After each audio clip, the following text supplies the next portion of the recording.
Esto es aplicable para aquellas empresas que, ya sea por cuestiones sindicales o de acuerdos laborales, se les tenga que dar primas vacacionales diferentes en modo individual o a grupos predefinidos. Entonces establecimos que este es el salario diario integrado normal, pero ahora le vamos a agregar que esta persona tiene una prima vacacional opcional del 50%. El factor que estamos estableciendo va a truncar D45, que sería el 50%, entre G6, que es los días del ejercicio, para obtener la misma fórmula que se establece aquí.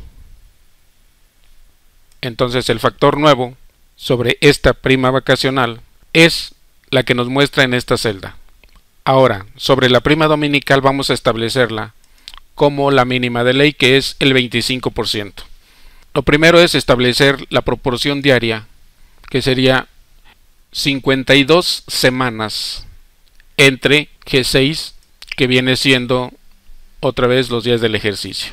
Y con eso establecemos la proporción diaria.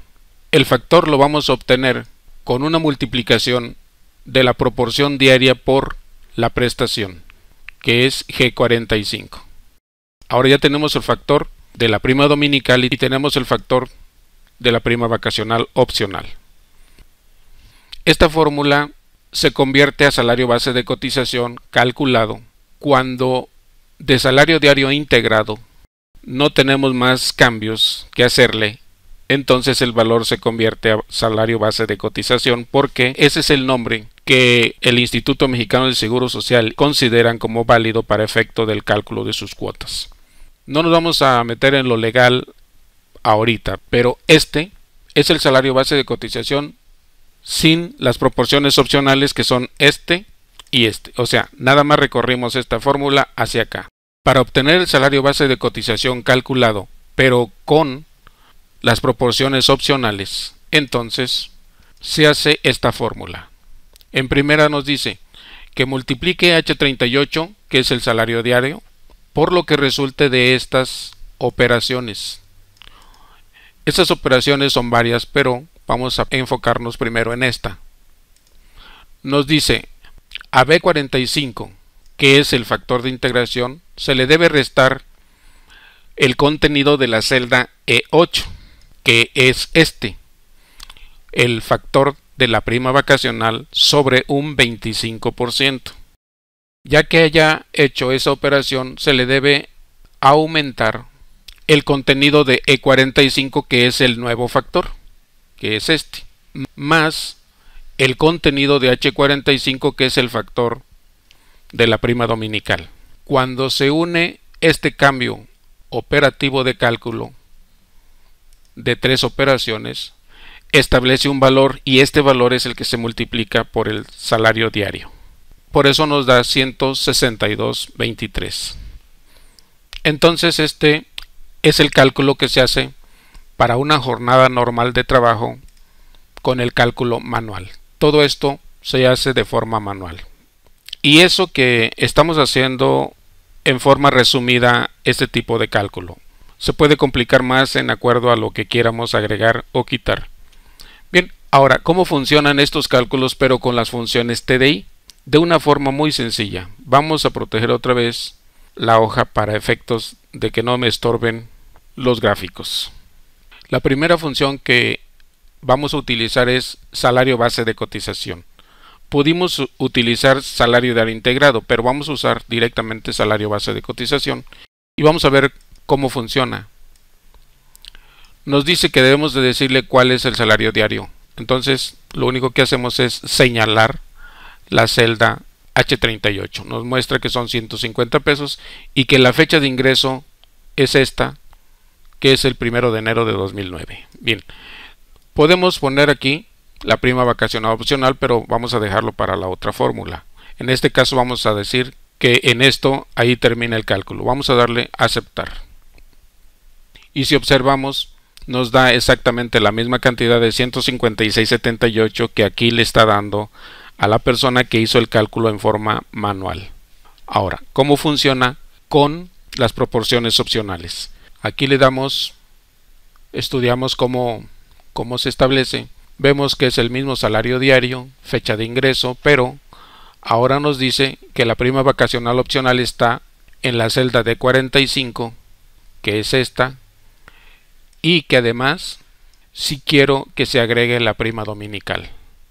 También, si quisiéramos, podemos ponerle aquí que sí y establecer el salario variable por día cuando las personas tienen ingresos por salario mixto. En este caso no vamos a agregar más cosas, vamos a decir que nada más agregue la prima dominical y la prima vacacional opcional y le damos a aceptar. Y como vemos, nos da el mismo resultado también que el calculado. Nada más con dos simples usos en la misma función nos da los resultados que nos interesen.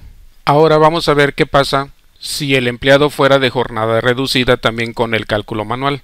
La primera fórmula nos dice que el salario diario se divide entre 8 porque el base de cálculo para la jornada reducida son las horas. Entonces vamos a establecer el valor de una hora. Luego vamos a establecer cuántas horas diarias va a trabajar la persona, que en este caso son 4, y dentro de esto cuántos días va a laborar. Aquí vamos a establecer que va a trabajar los 6 días de la semana, pero de 4 horas. Bien, entonces 4 por 6, 24 esta sería la fórmula. Va a multiplicar las horas del día por los días laborables y nos da 24 horas laborables. El salario diario en jornada reducida va a ser de 75 pesos en vez de 150 que eran acá.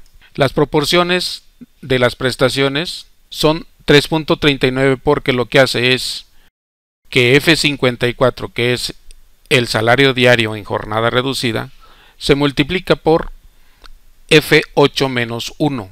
Vamos a ver qué es F8 menos 1. Vendría siendo el factor de integración inicial por 0 antigüedad. Nada más le vamos a quitar la unidad de integración. Entonces su proporción de prestaciones es 3.39. Y la proporción del séptimo día se establece con F54, que es el salario diario en jornada reducida, por 1, o sea, un día repartido entre los 6 días laborados. El factor se toma entonces de un día repartido entre 6 para establecer la proporción diaria del séptimo día.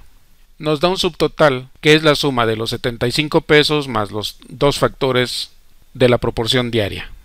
Y se establece 90.89 como un valor a calcular. Ahora, la percepción semanal quedaría en los 90.89 por los días laborados, que son 6 días. Y el cálculo del salario base de cotización, como habíamos visto aquí, dividimos únicamente la percepción semanal entre 7. Ese es su salario base de cotización calculado. Ahora, ¿cómo lo hacemos con nuestras funciones TDI? Usamos la función SBC JOR Reduc y los datos que tomamos son el salario diario, los días laborables, las horas diarias y la fecha de ingreso. Nos dice el asistente que el salario base de cotización para jornada reducida es el cálculo del salario diario del trabajador por los días y horas laborables a los que opcionalmente se ajuste también la prima vacacional superior a las prestaciones de ley y el promedio diario variable si escribe sí e indica el monto. Aquí nada más estamos usando estos datos, pero pudimos también utilizar prima vacacional opcional y también agregar el promedio variable si es que tiene salario mixto. Como ven, también coincide con el valor calculado. Ahora, si quisiéramos la misma función pero con los factores de la proporción vacacional opcional, entonces vemos que toma también el salario diario, la fecha de ingreso, la prima vacacional opcional, las horas y los días laborables. Y podemos ver que lo único que estamos adicionando en nuestro cálculo adicional al anterior es únicamente la ubicación de la celda donde está la prima vacacional opcional. Y este es un valor que acá no tenemos calculado porque tendríamos que hacer una suma resta de fechas. Pero en términos simples, así funciona la jornada reducida con cálculo manual, que es todo esto. Y nosotros podemos hacerlo más simple, como dice aquí, funciones fiscales simplificadas, con una simple función pero usada en dos formas.